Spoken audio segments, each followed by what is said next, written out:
Welcome back to Whiskey Moments Podcast. I'm your host, Peyton McCormick. Joining me today, Preston McCabe. How's it going, man? We'll cheers it up. Man, that's good. Appreciate you having me. Appreciate you coming on. 'Cause I'll come crawling when you say my name.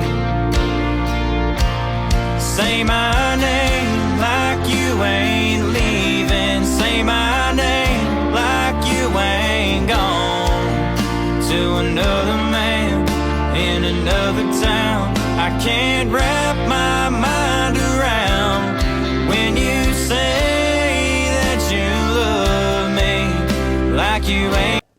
All right. So we'll just kind of jump into it. So you're from Nashville or no? No, I'm from Indiana. You're from Indiana? I still live in Indiana. I come down to write some songs with some different guys, play my shows, and I go back home. Okay. Yeah. So do you ever have like plans to move to Nashville anytime? Kinda. Yeah. It all depends on what the rest of this year looks like, and depending. So I got my first record coming out in February. Okay. And that will really determine whether I move down here or not. Yeah. It's still up in the air for right now. Is it? Okay. That's cool. So in Indiana, are you playing shows there as well? Yeah. You do? That's what I do full time. So I'm a union electrician by trade. Okay. And I got laid off from a good job I was on back in December, and I started shooting emails to different places across the country, and just been doing nothing but country music since January. That's crazy. So, like, before that, though, let's go back to, like, high school. You were doing music in high school? Yeah, I was. Very minimal. Yeah? I played variety shows, stuff at school, Right. a few, like, county fair deal. That was first, like, show that I actually had. But really playing more than just a county fair didn't really come till I was about 16, 17. Yeah. Started playing a few country music bars, not quite legal in the state of Indiana, but when I really hit it off with the owners, so they liked me and had me come out to sing. Yeah, that works. That works. That's cool. So you're still doing that now, right? Yeah, a little bit. I don't have as many home shows anymore as I used to because I've been on the road just so much this year. Yeah. Been kind of going all over? Yeah, so I went clear out to Columbia Falls, Montana back in June. That first week of June, I drove out. I left the 1st, and I played the 4th and 5th in Columbia Falls, which is just west of Glacier. Okay. Far northwest Montana. And that was great. Yeah. I mean, there was probably 100 people show up. And that don't sound like a lot. It's a lot. But, like, it is, especially for, going 27 hours away from home. It was great. They were singing the words back to me to the songs I'd written, put out. That's awesome. Everything. It was great. It was great. Yeah, that's a cool feeling, I bet. So, now were you when you were doing traveling and in Montana, were you like opening for anybody, or was it just you? It was just me. I haven't really. The only time I've really opened up for anybody was back in 2023. Alex Miller. Are you familiar with him? I don't think so. He Not was by on the name. Idol. Okay. He was one of the finalists on Idol, like season 19, I believe. Okay. I can't remember. There's so many seasons. Yeah, believe me, I know. But anyway, he came to our county fair, and I opened up for him. And it was later in 23, in September of 23, I went down to Marietta, Georgia, and played a country music festival. And I played on a stage halfway in between the big stage and the big stage that wasn't the headliner stage. So Pecos and the Rooftops played right here on this stage, and as soon as they got done, I started, and Co Wetzel headlined that night. So I caught everybody. That was cool. That really helped catapult my socials, especially my TikTok. I gained a whole lot of followers from that. Yeah. I've noticed it just seems like TikTok's a lot easier as far as like following goes to like gain people than it is like Instagram and other socials. It is. The short form content, I think is what they call it. It's kind of weird for me. Yeah. I like doing a whole song. Right. Because sometimes like my favorite parts of a song are split up a little bit. Right, they're past the 30 seconds of the and the first part of the song. I mean, I understand why they do it. People's attention spans aren't what they used to be. Right. So I understand that, but I really wish that attention spans would get longer just for a little bit. Just so a I could little record at least half of a song. Yeah, your TikTok's doing pretty good though. It has. Just I'm really thankful that people are liking what they're hearing, and Yeah, that's cool. So what are your like 2026 goals? well, my first record comes out in February. I got a single dropping in December from it, and then one in January. Then I'll drop the full project second or third week of February. Okay. And hopefully be on the road full time with a band in 26. I had a few full band shows in 25, but it would be nice to be on a full time like actual tour. Right. So no want to go back to being an electrician. Not really. Yeah, I mean the Hulls called me a few times, and every time they call me, something big, not big, but something else happens with music. So it's like, it's something that's showing you like you don't have to be an electrician, right? yeah, I enjoyed it, but there was always, like, I knew that when I started missing work because I was going to play show after show, it's like, well, I'm making just as much on the road as I was working from 7 to 5:30. Exactly. 5 days a week, 6 days a week, whatever the case was. Yeah. So I was like, and I enjoy singing country music a whole lot more. Right. So. Yeah. You have more of like a what I would call like a traditional sound too, right? Yeah. To country, obviously. Who would you say are your like biggest influences? Oh shoot. Well, overall, Ernest Tubb is definitely one. Chris Ledoux is another one. George Strait, of course.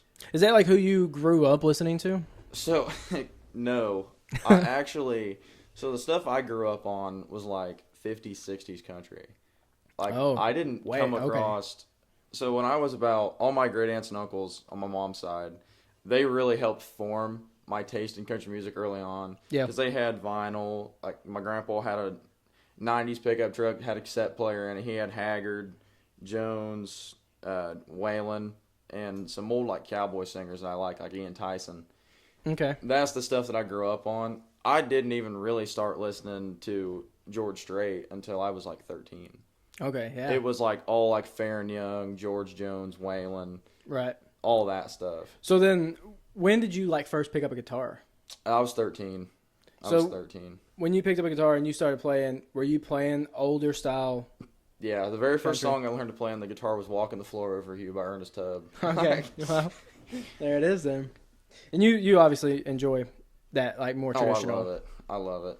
I think there's a real like. It sounds weird saying there's like a niche for traditional country, but like there's really not many people doing it anymore. People are starved for it. I mean, and I'm not hating on any of the new stuff, but it's been kind of repetitive for so long. Yeah, at least like 10 years. It's been. Yeah. I mean, easily. And that term bro country I think is kind of silly. Like, I've made friends with guys that are doing the quote bro country. Right. I stay out of the whole politics on that. It's just kind of dumb to me. Like, I love listening to Charlie Crockett, but I also like a few Ernest songs. Right. And Ernest actually showed up to a show at the Palace. It's like, I will never badmouth anybody from the stage. One, that's not my place. Right. And I don't think that I'm going to blow up by running my mouth about anybody. So either way, it does no good. So. Right. And I do think like calling it bro country is kind of weird, but like there is like a weird like a sound. You don't know what to label it, you know? Like you listen to it and you're like, it's not really country, but it's not really anything else. Like what do you call it? So it kind of just gets thrown in. Yeah, it just kind of gets thrown into it. Rich people's country music.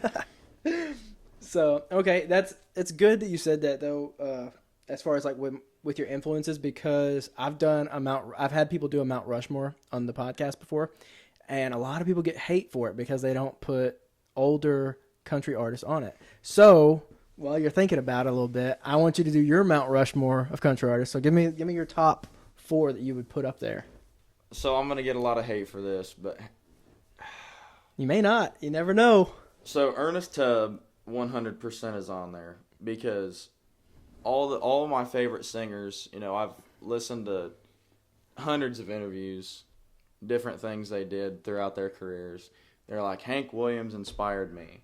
Well, you don't get Hank Williams' sound without Ernest Tubb, because Hank Williams was heavily influenced by Ernest Tubb. Okay. But you don't get Ernest Tubb without Jimmy Rogers.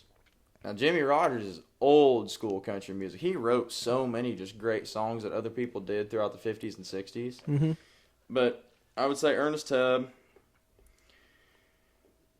George Jones, Waylon, but I'm kind of biased. I'm a big Oh, there Waylon you go. fan. Yeah. And then Chris Ledoux. Yeah. Chris Honestly, Ledoux. I think that's a solid 4. I honestly don't think there'd be any hate. I think one of my best friends back home would get along with you really, really well. That's right up his alley. I actually, he was one of them I reached out to about asking questions for you. And he asked me your name, and then I was like, go look him up. And so he listened to one of your songs. He told me to write this down because I was supposed to tell you.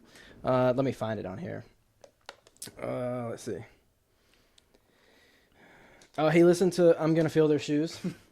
And he said, bro, one song in, and I already love it. He's like, this guy understands music. So I wrote that down. My buddy Juan, he's been on a couple episodes just from back home, but he wanted me to let you know that. And then he came up with one of the Would You Rather. So we're going to go ahead and ask. It has nothing to do with music. So Okay. it's just, would you rather get beat up by a 16-year-old or a 65-year-old, but everyone knows who you lost to? I think there's like, it's okay to be beat up by an older guy. Right. Some older guys are stronger. Right. And they cheat. Yeah, They cheat when they fight. Yeah. You know. Yeah, they do.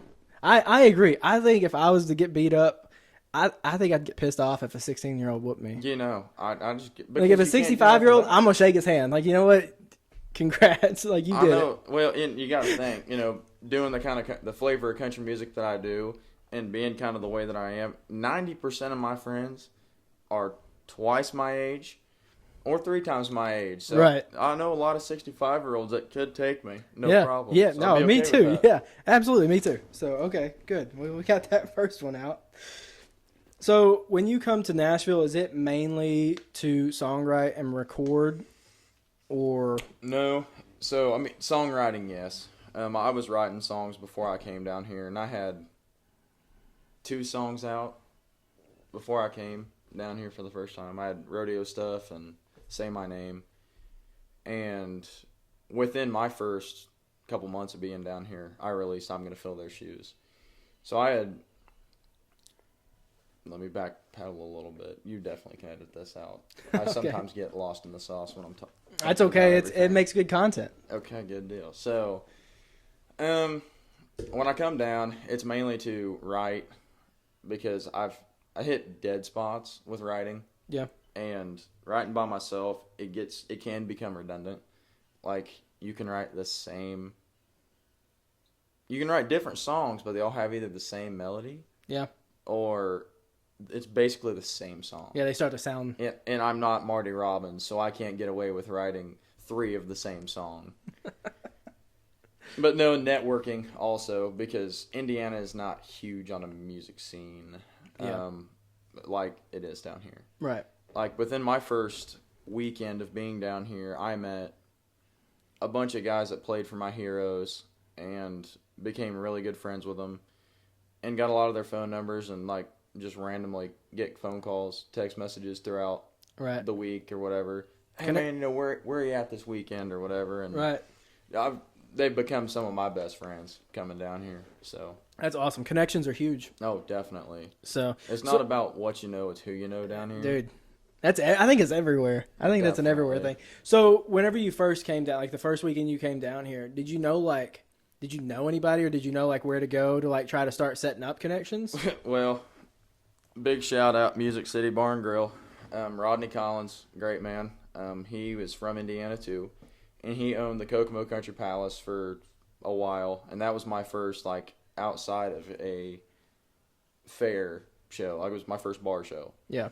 And he had me come in there. Actually, I called in there for over a year. I started calling when I was about 17, 16, maybe. Yeah. And first time I called, hey, this is Preston McCabe, click.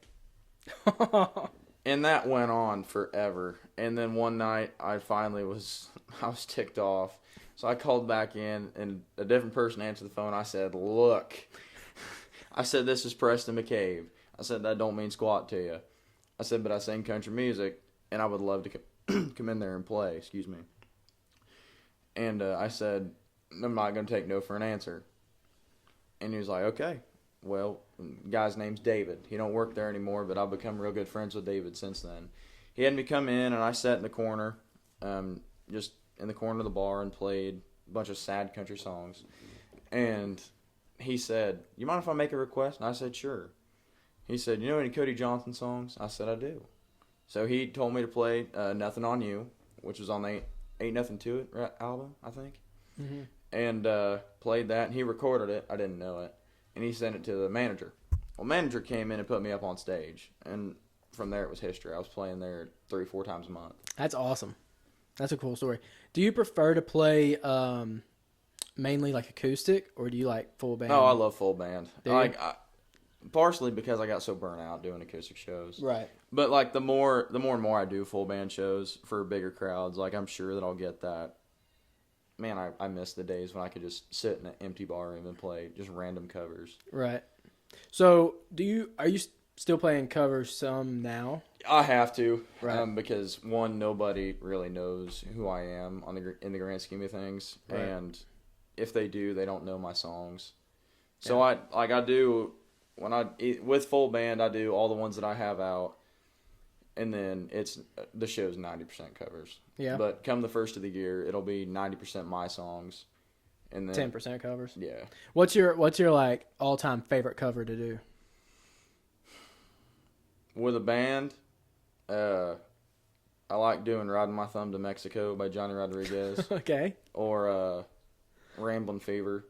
Like I didn't know this, so like I was educated very quickly when I came down because certain songs down here are overplayed, and back home, nobody knows what they are. Right. It's like Ramblin' Fever is one of those songs. It is the wagon wheel of old country music. Everybody plays it. Yeah. Just some people play it better than others. Right.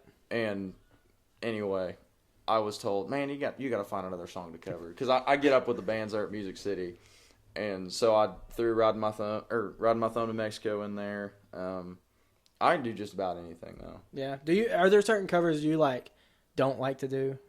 Like when people request and you're like, man, I don't like either. No, I'm not gonna do it, or Blue like Moon, I just. Kentucky.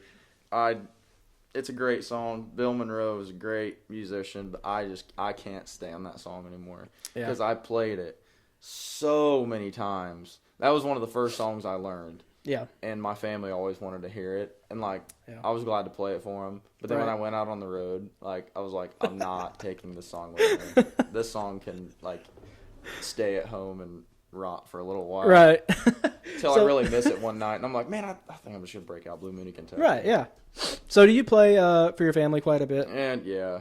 Do not you, as much as I used to, but yeah. Whenever you get a new song going, will you play it for them first, kind of thing? Maybe. It depends. Does it? So it depends if it's a drinking song or not. I come from a very, very Christian family, mm-hmm. and not a lot of people drink on my mom's side of the family, and so the drinking songs aren't really their thing. So if it's like a rodeo song, which I have a few too many of those, not really, but I'll play those, and I'll be like, okay. Now, I definitely did not live this next song, but it's a drinking song. Like a liar. And then I play it for them. But no, it's not that bad. My grandma loves everything that I do, so. Yeah. So is anybody else, in your family into music or musically inclined? Yes. I'm just the first to actually take it and show the world. Yeah. All my mom's family can sing, play different instruments. My grandpa he can pick a banjo, play guitar, do a little bit on the piano. One of them slide guitars, not a pedal steel, but like one of them lap steel things. Mm-hmm. Yeah. He can play one of them. My grandma can play the piano. My Aunt Lori can play the piano like it's going out of style. That's crazy. Can you play piano? I can do Three Blind Mice. I can do Axel F. And I can do I'm Not Lisa by Jesse Coulter. That's about it. So I wouldn't call myself a piano player. Yeah, but you got a few. I'm definitely not Billy Joel. We'll just put it that way. Can you play other instruments apart from piano, guitar? I can play a little banjo. Yeah. A little harmonica. I threw harmonica in my set list with some different songs. I'm a big Parker McCollum fan. Yeah. And I used to do Rest of My Life quite a bit with a harmonica, and then a lot of people, it depends where I'm also at in the country. I also do, you ever heard of Cross Canadian Ragweed? Yeah. Yeah, I do Boys from Oklahoma. Okay. That song does not go over very well down here. It's a hit in the bars back home in Indiana, and then a lot of my dad's family's from Wisconsin. That song goes over real well up there. Then they want to hear it like 2 or 3 times throughout the set. But I come down here, and I'm like, this song goes out to the boys from Oklahoma. It's like, them boys from Oklahoma rolled their joints all wrong, and everybody's like, oh, okay. So I do a short version. I can tell. I can read the crowd pretty well. Yeah. And if they're like not into a song, I just play it short and just go into something that I think they'll like. Right. But some crowds are impossible. Yeah. Absolutely impossible to please. I can see that, especially here, like downtown, because you have such a variety of tourists. Well, you know what I mean? I don't play downtown. I played Ernest Tubbs on Sunday, and that's probably the only place I'll play. Yeah. So I got some good advice early on. It was back in April, actually. I met Zach Top. He was at Music City. He also is a frequent there, regular. He loves it there just like I do, because they play nothing but traditional country in there. Right. Every band has a pedal steel and or fiddle. Just ridiculously talented. Yeah.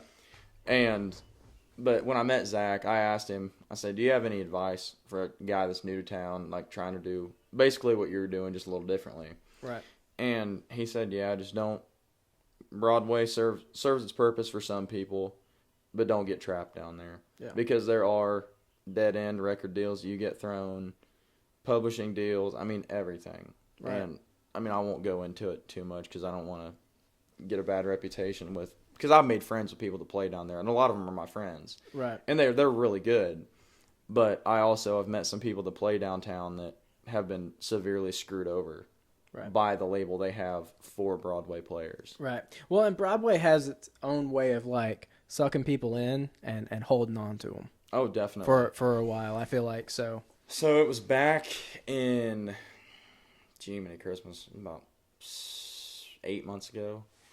Found out they were having an open mic deal at Tootsie's. Mm-hmm. Well, I thought it was an open mic thing. I was like, well, that'd be cool. Like a bunch of my heroes like hung out in there and played in there. So I went in there and get up on stage, and they're like, what are you going to do first? And I can't remember. I know I did Are You Sure Hank Done It This Way, Chasing That Neon Rainbow. Oh, yeah, Chasing That Neon Rainbow, and Guitars and Cadillacs. 3 traditional country songs. Right. Place went nuts because they are starved for it. Right. Because they're not used to hearing it. Right. And when you have a young person coming in playing the songs that all these older people grew up on, they're like, well, shoot, I can get down with this. Right. And I get done, and they were like, all right, well, you're moving on to the next round. I was like, next round? They're like, you need to be at Kid Rock's bar at 10 a.m. Monday morning. What are you doing Monday morning? I was like, well, I'm probably going to be at work. Like, and they're like, nope, you need to be back here. So my girlfriend was down here with me, and I drive her all the way back home, about 5.5 hours to get back home. And this was on a Saturday. Woke up Sunday morning, drove her home. Went home, grabbed a couple of different pairs of jeans and stuff, and turned right back around and drove down. Got there, and there was a good chunk of people in there. A couple other guys doing traditional country. And there was the 3 of us, and one of them, he was a young kid from Kentucky. He was a big Keith Whitley fan like me. Keith Whitley should have been on my Mount Rushmore. Doggone it. Should have. Anyway, he was in there, and we were there before anybody else. It's like we were sitting, me and I forget their names, but we were sitting in a circle just going back and forth playing old Keith Whitley songs. Yeah. And like one of the head honchos from Broadway walked in and like knew who I was like before I didn't know him from Adam. Right. He's like, you must be Preston. He gave me a big pat on my shoulder as he walked by, and I was like, yeah, I am. And when I got up, he was really into it, and then I guess the Godfather of Broadway was really into me too. But all the managers, like the one manager, I'll kind of say it because everybody has if you don't know him, when you find out, you understand what other people say.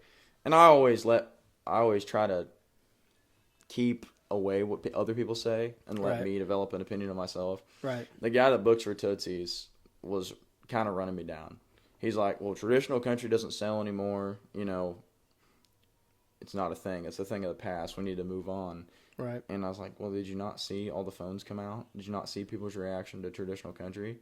And he just wouldn't quit, wouldn't get off it. He's like, well, we got a label down here we can get you on. I said, well, you know, I do my own recording back home, and I'm pretty content with that. Mm-hmm. He's like, well, we can get you music out right now. I said, well, I got music out right now.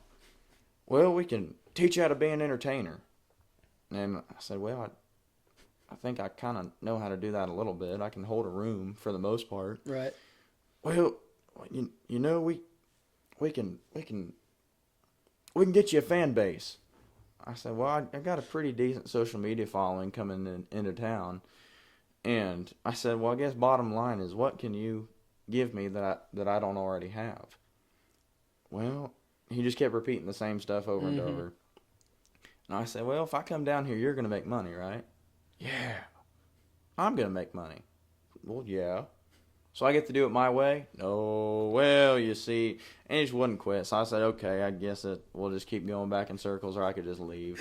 So I just left, and I haven't been back since. I like going down to Roberts because they have Lone Star beer. That's the only place in town that has it besides that Skinny Dennis, and I ain't been over there yet. But I've heard good things about Skinny Dennis. I haven't been over there either, but supposedly it's a nice place. I know they bring in some pretty decent names.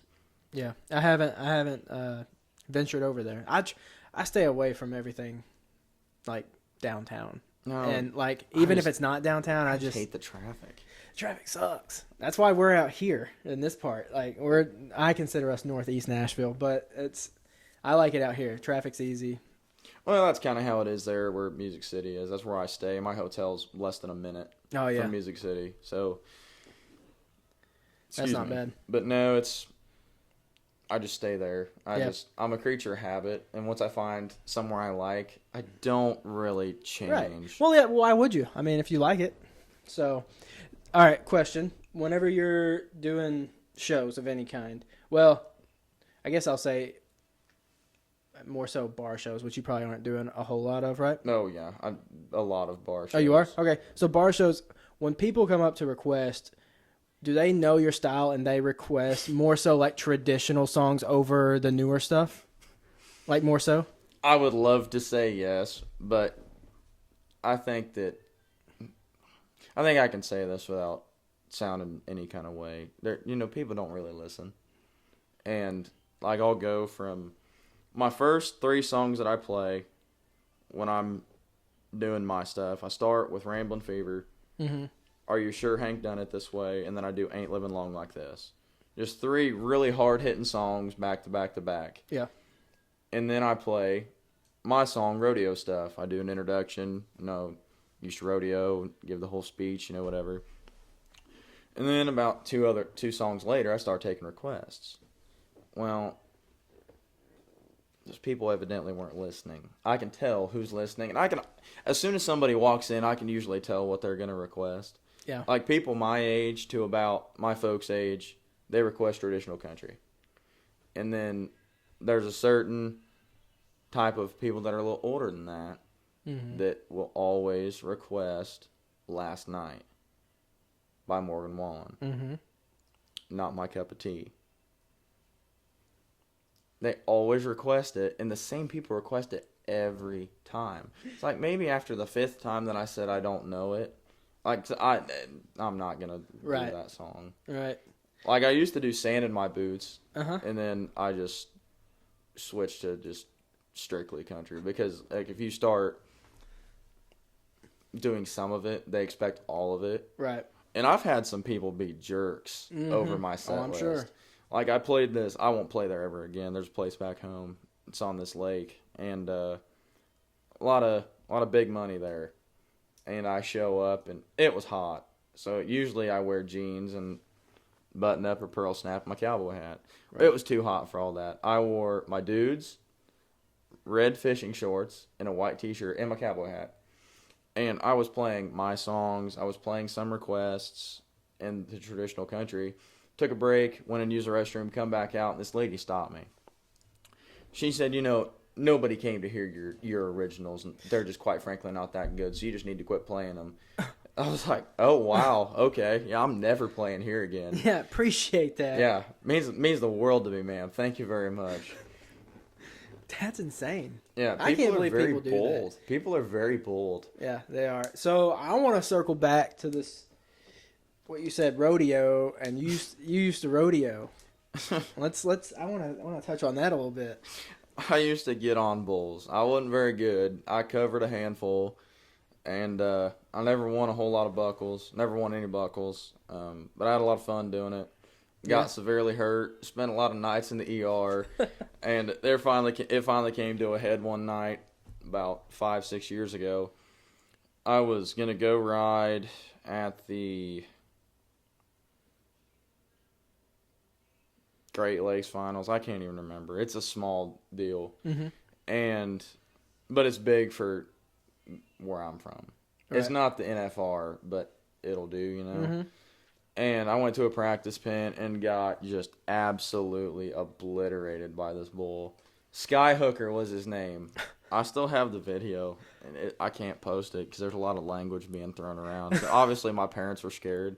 It was like one of the 5 bull rides my folks went to. Oh, no. And even though I'm still good friends with them, the bullfighters hung me out to dry. You see the one guy quit fighting bulls after that night because he took one step in and about 5 real big steps back and just let me just get absolutely beat to death. And it was like, I could keep doing this. I could go to the finals. Heck, I could get my PRCA card next year, whatever. Start riding bulls. I could get really good. I could qualify for the finals, be NFR. Right. Great. I could I could win the finals. Yeah. I could come off the back of a bull, get kicked in the head, and die. Like that. Yeah. And then I can't sing country music anymore. Right. But I always make this little joke. I talk about giving it up. I don't really like talking about it a whole lot because I miss it. I really do. If I had a spare body, I'd go back and do it again. Yeah. But I'd go get on bucking horses. Yeah. And but I always say, a whole lot better at singing country music than I was riding bulls. And I always thought I was kind of pretty. I didn't want to mess my face up riding bulls. So. I want to ride a bull so bad. No, you don't. But that's also, see, that lives in my head. No, you don't. Like, you look at it and you're like, they make it look so easy. I could do that. Oh, they do. But then I know I could. We actually went to the one that came downtown.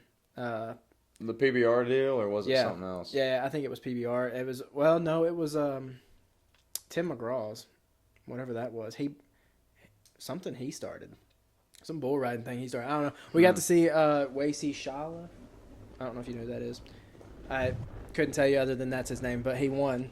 And I saw that and I was like, I could do this. And then I was like, nope, no, I couldn't. Yeah. That's as far as my mind goes. Like, I'm like, I could do that. Nope. It's definitely not the same sport that it was 30, 40 years ago. Like, the guys 30, 40 years ago were cowboys. Right. They are full-blown athletes now. They have to be. Right. Because the bulls are better. They're bigger. Way bigger. Like, you look at videos of Lane Frost riding, Larry Mahan riding, even Freckles Brown back in the 50s and 60s. And you look at Bushwhacker, you look at Pearl Harbor, Bodacious even. Those bulls are huge. Mm-hmm. And there was one bull that I rode, Megamis, I think was his name. Like, it was all I could do to spread my legs to get down on him. Like, it was crazy. Like extended 55-gallon oil drum dropping down on this bull. And I couldn't even get my feet turned out. Like, it was bad. Dude, that's crazy. So, other than bull riding, did you do anything else, like rodeo-wise? No. I mean, I acted like I could fight bulls a little bit. Oh, yeah? As soon as they'd come out of the chute, like, I'd mess around a little bit and I'd jump up on the gate. Like, I'm not doing that. I'm not strong enough. I wouldn't. I'm not fast enough. But as long as you're like, if you can get to the side of them and away from their horns where they can't hook you, you're all right. Yeah. Because they have to go out and around. A horse can spin on its hind feet and get you. A bull has to go out and around. They don't have the dexterity isn't the word, but the flexibility, I guess. Yeah, to do that. That's cool. I didn't realize that you'd done rodeo. Did you go to? This is like kind of backstabbing. Did you go to college?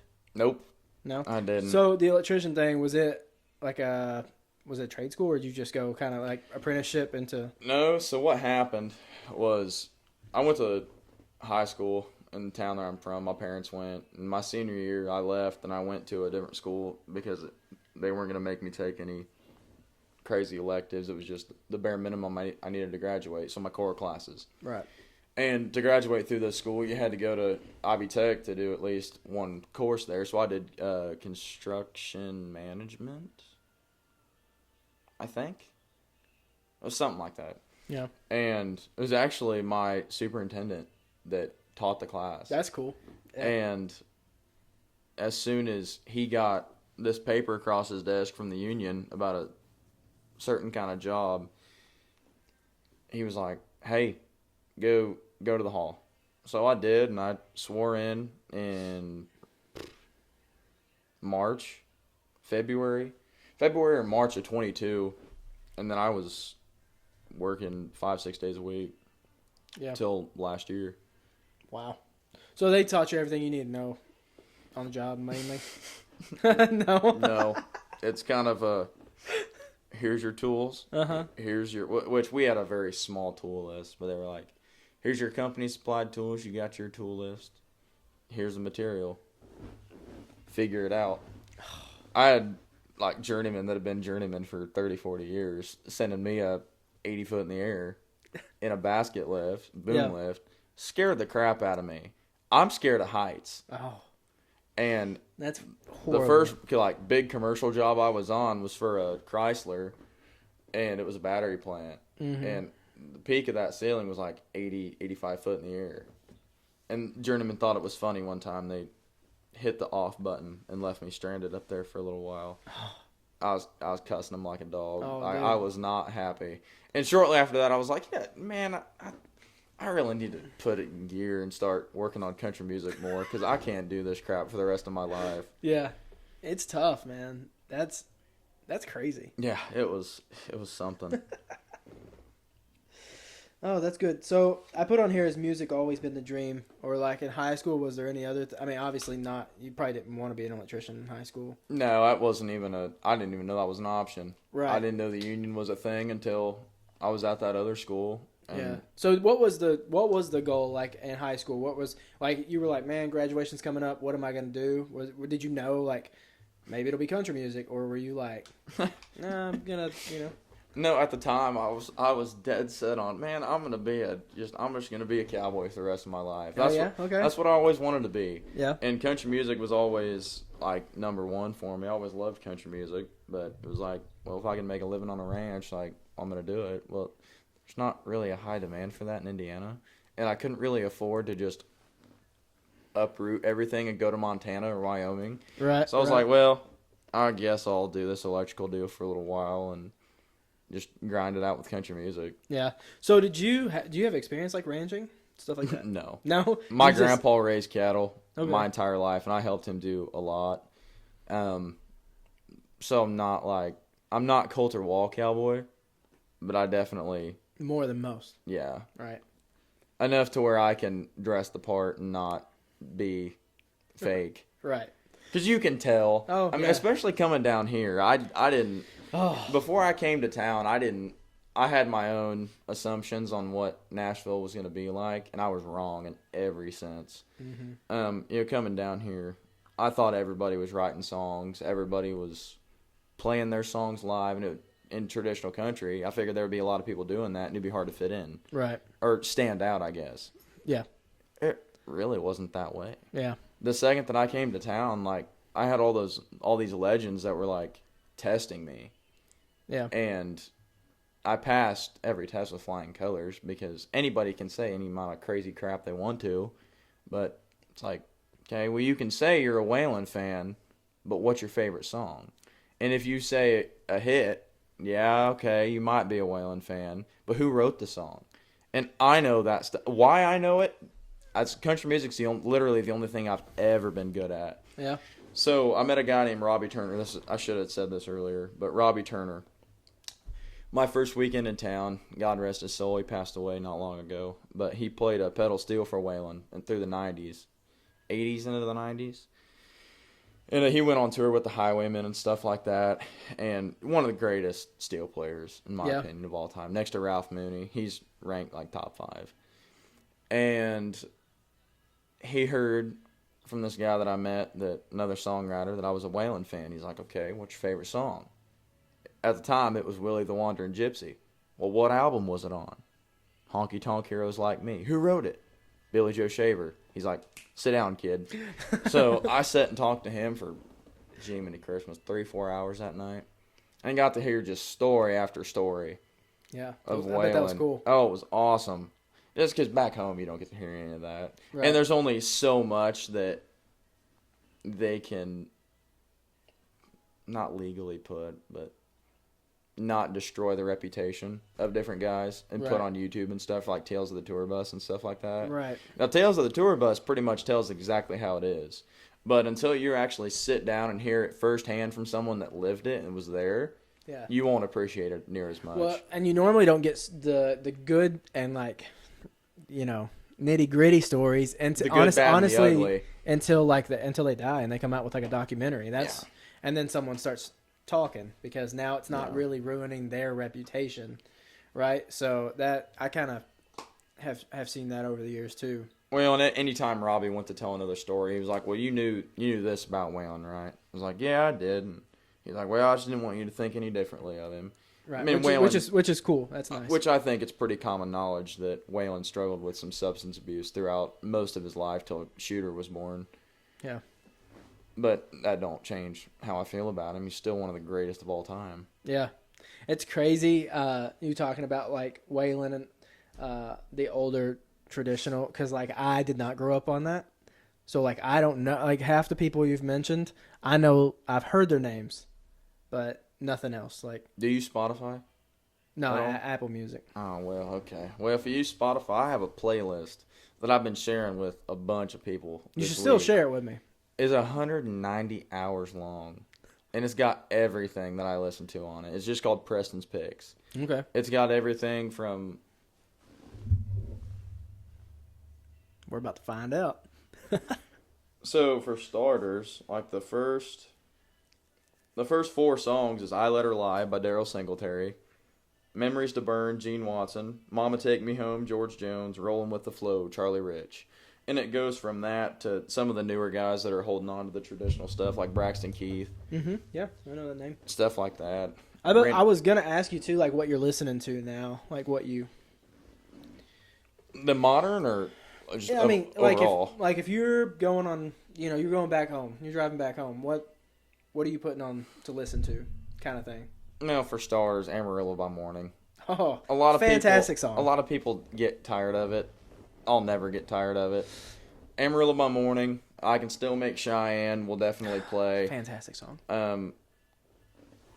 All jokingly, but I love you, Garth. I love your music, but you're kind of a bum for not putting your stuff on Spotify. So I have to go to Amazon Music to listen to Much Too Young to Feel This Damn Old about 8-9 times. Because thankfully, this new truck that I got, it still has a CD player. So I have all of Garth's CDs. But that's nice. Yeah, his music's not on Apple either. No, it really kind of stinks. It does. I have Friends in Low Places, a karaoke version that someone else sung, just so I can. It's an awful version. So I can. It's so bad. Like the more power to them, but I mean, good grief, I just can't get off on it. It's not good because they're trying to sound like Garth, and you can't sound like Garth. Yeah. That's funny. All right, I'm gonna hit you with another "Would you rather" question. Okay. All right, would you rather walk barefoot through a public bathroom or barefoot through poison ivy?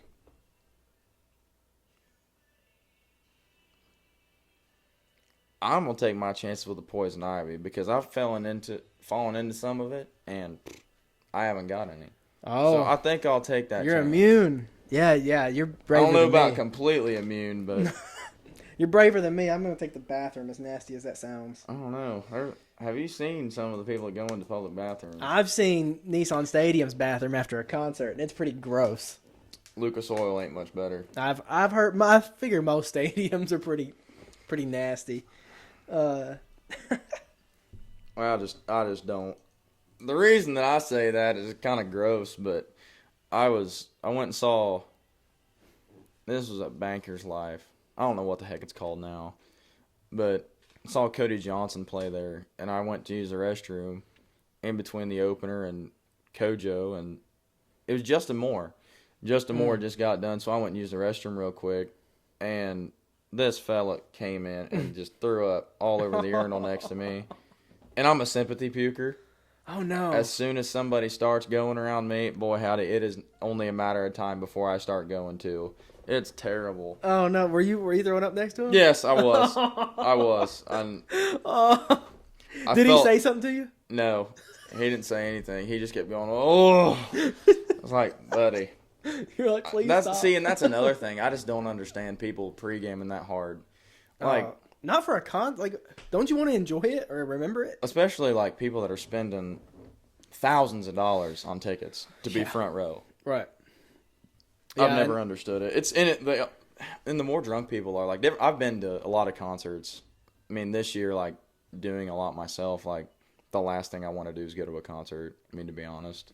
Right. I just like to go fish or just sit in the woods by myself. Mm-hmm. But when I was going to concerts full time, I think I've seen Parker McCollum 6 times. Wow. And it never fails.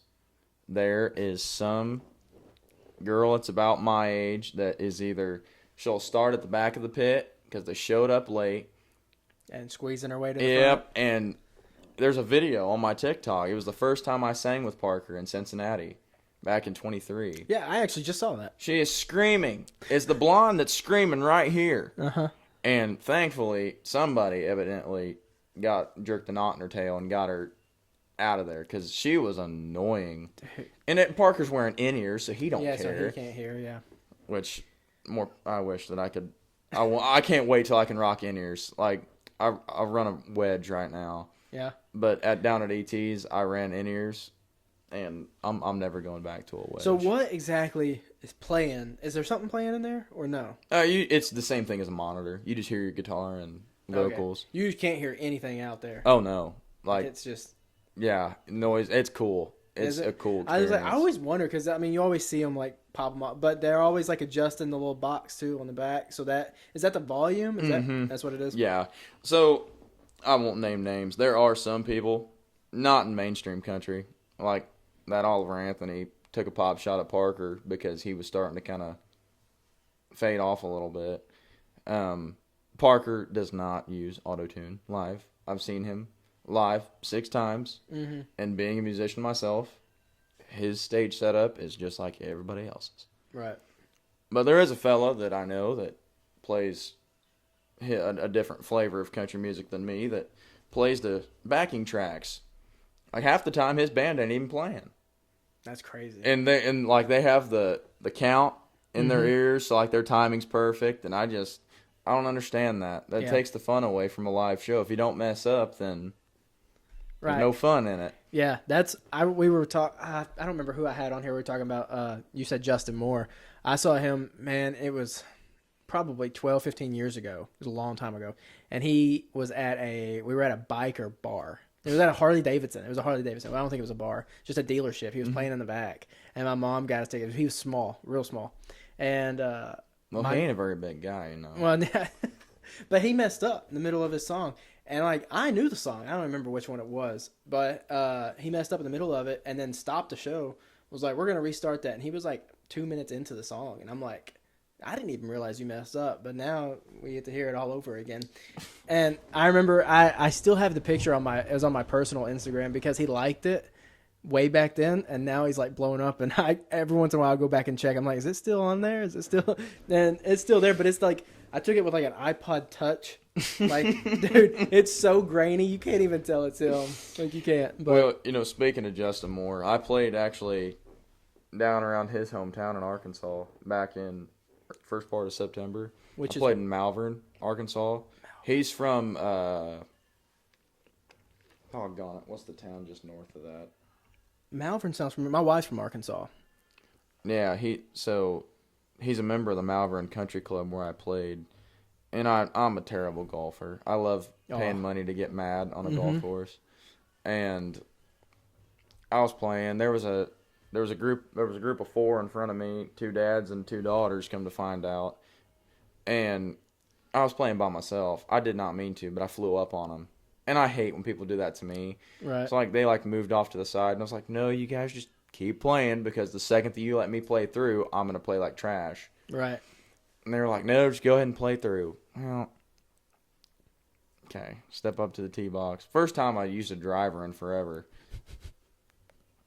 Smoked it, and it landed about 5 yards from their golf cart. And I'm like, I thought that it went in the woods. Yeah. I thought I shanked it real bad. And I go over, and I'm like, you guys can just keep playing. He's like, well, why? That's your ball right there. I was like, oh. I couldn't do that again if I tried. Well, ended up talking to them quite a bit. That was Justin Moore's cousin. Oh. Became pretty good friends with him playing out there. That's cool. He's pretty nice. So, because he kept saying, what brings you down here? You don't act like everybody else down here. I'm like, well, country music's what brought me down here. And he's like, oh, my cousin plays country music. He's finally getting to the point where he wants to be. And I was like, okay, so it's somebody like me. Right. And he just keeps going on and on about this thing. And I was like, who's your cousin? Oh, Justin Moore. I was like, are you kidding me? That happens everywhere I go. Somebody knows somebody. Right. Yeah. Absolutely. That's crazy. I'd have been like, who's that? No. Never heard of her. So, to date, what's the best live concert you've been to?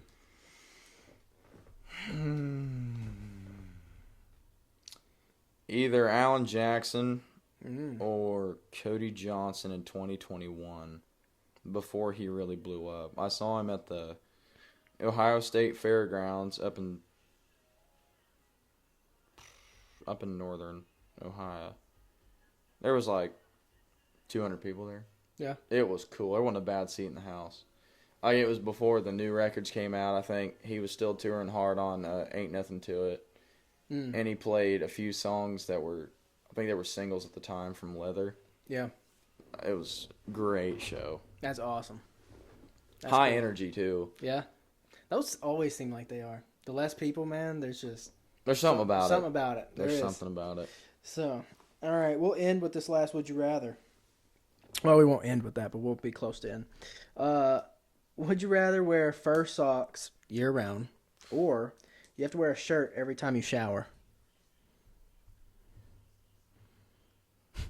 I'm going to go with the shirt when I shower because, man, my feet get hot a little too easy for all that mess. Dude, me too. I thought about that when I wrote that question. I was like, I'd have to shower with a shirt on. Like, there's no way I could wear fur socks. There's no way. Year-round. I have to live, like, up in Michigan or something if I did that. Or Montana. Yeah. Yeah, 100%. And then it still wouldn't be comfortable. My feet would sweat so bad. So, well, man, I think that's all I got. So we should expect new music. At least. A single this year? Oh, yeah, in December. I'm not sure. It's called Rodeo Man. I'll give you that. Okay. The single's called Rodeo Man, and it's coming out sometime in December, so stay tuned. Yep, and then February, right? Yes, sir. Full project comes out in February. That's cool. It's a little warning. It's definitely traditional country for 90% of it, and then I like that rodeo rock and roll stuff.